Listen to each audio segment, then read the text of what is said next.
बिस्मिल्लाहिर्रहमानिर्रहीम अस्सलाम वालेकुम वरहमतुल्लाह। आप देख रहे हैं रूहानी बुक यूट्यूब चैनल।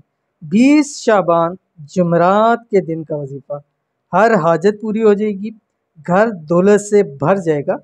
जुमरात का दिन बरकत वाला दिन है, जल्दी से मांग लें जो आपने मांगना है। शाबानुल मुअज़्ज़म का महीना चल रहा है और समझे कि 20 उसकी होगी, पीछे रमज़ान आने में भी 10 दिन रह गए और रमज़ान के हवाले से इंशाल्लाह हम वज़ाइफ आपके सामने शुरू करने जा रहे हैं। तो आपने जहाँ इन वज़ाइफ को देखते हैं, अमाल करते हैं, वज़ाइफ रमज़ान के भी देखिए, इंशाल्लाह 1-2 दिन में उनके भी शुरू कर देंगे, ताकि खुसूसी एहतमाम के साथ रमज़ान के अंदर ज़्यादा से ज़्यादा इबादत करें, कुरान पाक की तिलावत करें, ज़िक्र व अज़कार करें। और रोज़ाना की जो आपको वजीफ़ा देने का मकसद यही है, ताकि आपको तारीख़ें याद रहें, आपको मालूम हो कि आज शाबान की कितनी तारीख़ होगी। तो जुमरात शाबान की 20 तारीख़ है और 20 तारीख़ को यह आप अमल कर लें। जुमरात का बरकत का दिन, हर आपकी हाजत पूरी हो जाएगी, दौलत रिज़्क़ के मसाइल भी आपके हल हो जाएंगे। कौन सा वजीफ़ा है, वीडियो को मैं शेयर करूँगा, वीडियो को मुकम्मल देखना है। चैनल पे नए हैं, चैनल को सब्सक्राइब ज़रूर करना है, ताकि आने वाली तमाम लेटेस्ट वीडियोज़ आपको बर वक्त मिल सके। जुमेरात का दिन बहुत ही ख़ास दिन होता है और अगर शाबान के ख़ास महीने में ये दिन आ जाए, महीना भी ख़ास और दिन भी ख़ास, तो इसकी रहमत बरकत मज़ीद बढ़ जाती है।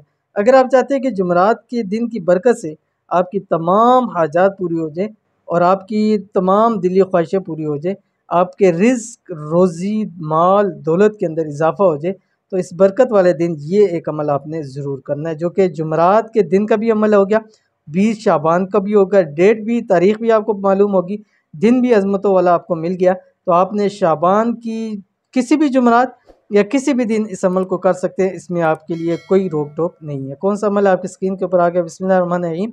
इय्याका नअबुदु व इय्याका नस्तईन। ये आपने अव्वल आखिर 11 मरतबा दुरूद शरीफ पढ़ना है और आपने ये इस जुमरात वाले दिन में फजर की नमाज से लेके मगरिब की नमाज तक, इस दरमियान आपने 786 मरतबा आपने इसको पढ़ना है काउंट करके, ठीक है। कम ना हो, ज़्यादा बेशक जितना हो जाए, 786 के अदद से कम नहीं होना चाहिए। अव्वल आखिर 11 मरतबा दुरूद शरीफ, यानी दिन में जिस वक्त भी शुरू करें, पहले 11 मरतबा दुरूद शरीफ पढ़ेंगे, कोई सा भी दुरूद शरीफ पढ़ सकते हैं। उसके बाद आपने ये शुरू कर देना, इय्याका नअबुदु व इय्याका नस्तईन, इय्याका नअबुदु व इय्याका नस्तईन, इय्याका नअबुदु व इय्याका नस्तईन। ज़ुबान से पढ़ें, नहीं पढ़े, दिल भी आपका इस पर जारी रहे, आप इसको काउंट करते रहें। 786 आप पढ़ें, जब भी मुकम्मल हो जाए या मगरिब के टाइम हो जाए, किसी वक्त भी मुकम्मल हो जाए, चाहे एक आप नशिस्त में पढ़ें। उसके बाद आपकी ज़ात से दुआ करें, जो भी हाजत है मांग लें। इंशाल्लाह इस दिन के, इस महीने के सदक़े और आने वाले रमज़ान के महीने के सदक़े अल्लाह ताला आपकी खाली झोलियों को भर देगा। अमल ज़रूर कीजिएगा, इंशाल्लाह फ़ायदा भी ज़रूर होगा। मिलते हैं नेक्स्ट वीडियो के अंदर, तब तक के लिए अल्लाह हाफ़िज़।